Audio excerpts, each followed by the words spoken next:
पढ़ाई में मन क्यों नहीं लगता? जाने इसके सरल उपाय। क्या आपने कभी सोचा है आपके बच्चे का मन पढ़ाई में क्यों नहीं लगता है? क्या है इसके पीछे का कारण? अच्छी पढ़ाई लिखाई के लिए बच्चों को एकाग्र होना बहुत जरूरी होता है। अगर किसी बच्चे की एकाग्रता भंग है तो निश्चित ही उसे पढ़ाई में अच्छे परिणाम नहीं मिलेंगे। ज्योतिष शास्त्रों की माने तो चंद्रमा और बुध का हमारी एकाग्रता से सीधा कनेक्शन होता है। चंद्रमा मन को प्रभावित करता है और बुध मस्तिष्क यानी दिमाग को। बच्चों की पढ़ाई लिखाई में कमजोर होने के पीछे इन दोनों ग्रहों को ही जिम्मेदार माना जाता है। इसका दोष केवल पढ़ाई के स्तर पर ही नुकसान नहीं पहुंचाता, बल्कि इस दोष के चलते करियर में भी असफलता का सामना करना पड़ता है। बुध को सभी ग्रहों में सबसे सुकुमार और सुंदर ग्रह माना जाता है। ज्योतिष शास्त्र में बुध को युवराज ग्रह भी कहा जाता है। कन्या और मिथुन राशि का स्वामी बुध है और इसका तत्व पृथ्वी है। वहीं बुध ग्रह जब जन्म कुंडली के छठे, 8वें या 12वें भाव में विराजमान रहता है, तभी इन पर बृहस्पति की दृष्टि पड़े तो शिक्षा में काफी परेशानी आती है।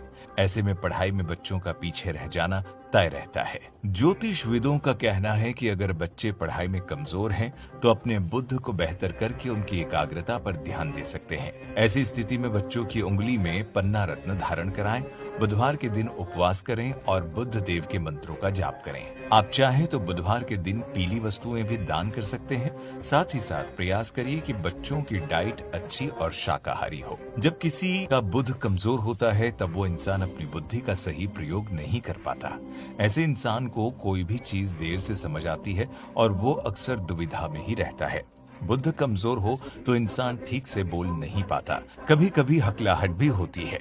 ज्योतिष शास्त्र के अनुसार चांद को लेकर कहा गया है कि इसका शिक्षा के साथ खास संबंध है। मान्यता है कि अगर किसी जातक की कुंडली में चंद्रमा पीड़ित है, तो उसे शिक्षा के क्षेत्र में काफी संघर्षों का सामना करना पड़ता है। हालांकि जन्म कुंडली में चंद्रमा पर देवगुरु की नजर हो तो परिणाम बुरे नहीं होते हैं। आपको बता दें, ज्योतिष शास्त्र में इस समस्या के उपाय के बारे में भी बताया गया है। इसमें बताया गया है कि सबसे पहले जहाँ भी आपका बच्चा पढ़ाई करता है, उस जगह को हमेशा साफ रखना चाहिए। इसके बाद ध्यान दें कि बच्चे की पढ़ने की टेबल कभी भी उत्तर पश्चिम के कोने में न हो। टेबल का मुख हमेशा पूर्व या फिर उत्तर की दिशा में ही होना चाहिए। इसके अलावा बच्चों के कमरे का दरवाजा कभी भी सीढ़ियों या फिर वॉशरूम के सामने नहीं होना चाहिए। अगर आपके बच्चे का मन पढ़ने में नहीं लगता है, तो इसके लिए आप रोज गुरुवार को भगवान विष्णु के मंदिर जाएं और वहां धार्मिक पुस्तकें और पेन ज्यादा से ज्यादा दान करें।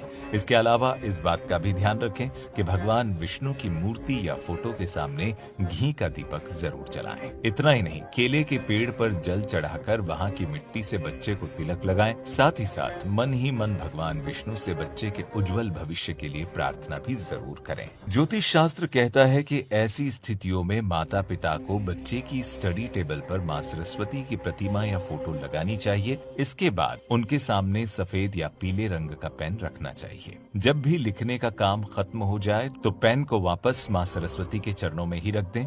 इसके अलावा बच्चे को बताएं कि उसे पढ़ते वक्त हमेशा पूर्व दिशा की ओर मुंह करके बैठना चाहिए। ज्योतिष शास्त्र के अनुसार अगर बच्चे का पढ़ने में मन नहीं लगता है, तो उनकी जेब में फिटकरी का छोटा सा टुकड़ा रख दें। इसके अलावा केसर का तिलक भी बहुत लाभकारी साबित हो सकता है। इसके लिए बच्चों के माथे, जुबान और नाभि पर रोज बिना भूले केसर का तिलक लगाना चाहिए। साथ ही बच्चों को ये भी सिखाना चाहिए कि वो रोज सुबह नहाएं और रोज के कामों को समय से करें। वहीं नहाने के बाद ओम का जाप करें। मान्यता है कि इससे एकाग्रता बढ़ती है और पढ़ने में मन भी लगता है। अगर किसी बच्चे को पढ़ाई में मन लगाना है, उसे रोज सुबह जल्दी उठकर सूर्य को जल देना चाहिए। इसके साथ ही गायत्री मंत्र का जाप भी करना चाहिए। और वहीं दूसरी ओर उसे ज्यादा से ज्यादा हरी सब्जियों और सलाद का सेवन करना चाहिए। इससे याद रखने की ताकत बढ़ती है। साथ ही चांदी के चौकोर टुकड़े चांदी की चेन में ही गले में पहने।